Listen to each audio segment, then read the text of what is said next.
આ જગતમાં બધું આપનારી છે હો. એક વાર માગી તો જુઓ માં પાસે, બધું આપે માં. નિર્ધન ને ધન આપે, નિસંતાન ને સંતાન આપે, અજ્ઞાની ને જ્ઞાન આપે, એવી માં છે. માગી જુઓ. એમાંય ચૈત્રી નવરાત્રી આવે છે. હું ખાસ તમને બધાને કહીશ, જેની ઉપાસના કરતા હોય, આપ જેને માનતા હોય ભલે માનો, પણ માની ઉપાસના સાથે કરો. આજે બધા બાલવા ગામમાંથી મને બધા ભાઈઓ મળવા આવ્યા હતા ને, એ મને પૂછતા હતા, દીદી તમે આ બાલવા ગામ જ કેમ પસંદ કર્યું? અહીંયા બાલવા ગામમાં જ તમે કેમ આશ્રમ બનાવ્યો?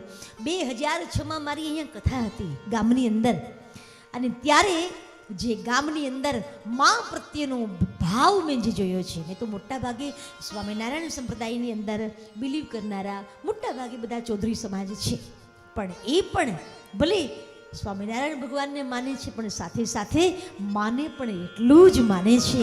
એટલે આ ગામ મેં પસંદ કર્યું છે. માને માનનારું ગામ છે. મને બધા ભાઈઓ કહેતા હતા, દીદી કોઈ તકલીફ તો નહીં ને? મેં કીધું ના, એ કોઈ તકલીફ, બાલવા ગામનું નામ પડે ને કોઈની તાકાત છે કે અહીંયા કોઈ આવે? હા,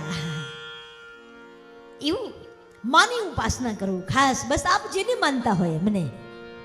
અને મને હજુ યાદ છે એ બાલવા ગામની અંદર જ્યારે મારી કથા હતી, દેવી ભાગવતની કથા, અને ત્યારે કાલુપુર મંદિરના જે આચાર્ય મહારાજ છે, આચાર્ય શ્રી છે, એમના હાથે તો ગામની અંદર ધર્મ ધ્વજાનો જે એ કાર્યક્રમ રાખ્યો તો એમના હાથે તો એ ધર્મ ધ્વજા ખોડાવી હતી.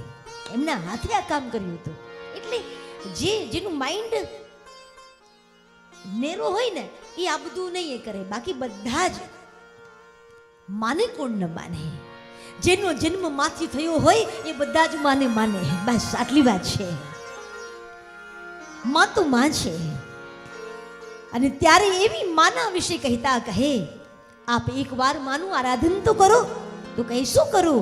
તો બોલે ચૈત્રી નવરાત્રિ આવતી હોય તો વ્રત કરો, અનુષ્ઠાન કરો નવરાત્રિના, માં ભગવતીના નામનો જપ કરો. કયો જપ? ઓમ એં ગ્રીં ક્લીં ચામુંડાય વિચ્છે, ઓમ એં ગ્રીં ક્લીં ચામુંડાય વિચ્છે, ઓમ એં ગ્રીં ક્લીં ચામુંડાય વિચ્છે.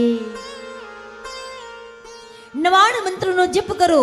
અને પછી તો આજે વેદવ્યાસજી મહારાજ આવ્યા છે અને એક બાજુ માના નામનું સ્મરણ કરે અને મા ભગવતીને હૃદયથી પ્રાર્થના પણ કરે છે. ખાલી મંત્રનો જપ કરે એટલું નહીં, પણ મા ભગવતીને હૃદયથી આજે પ્રાર્થના પણ કરે છે.